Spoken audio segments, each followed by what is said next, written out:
यास्ता. इंग्रजी व्यतिरिक्त इतर भाषांमधील हस्तलेखन सुधारण्यासाठी वेगळे तंत्र वापरावे का? स्ता.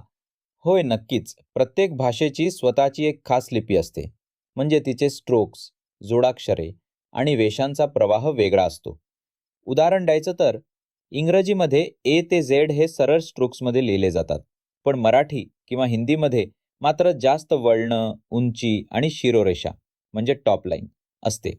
म्हणूनच जर तुम्ही मराठी, हिंदी, कन्नड, तमिळ किंवा उर्दू सारख्या भाषांमध्ये हस्ताक्षर सुधारायचं ठरवलं, तर त्या भाषेच्या लिपीच्या सरावासाठी खास पद्धती वापरणं गरजेचं आहे.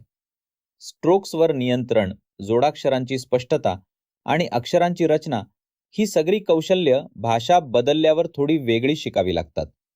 शेवटी काय, हस्ताक्षर सुधारायचंय तर ज्या भाषेत लिहिताय तिच्या लिपीचं योग्य तंत्र वापरायला विसरू नका.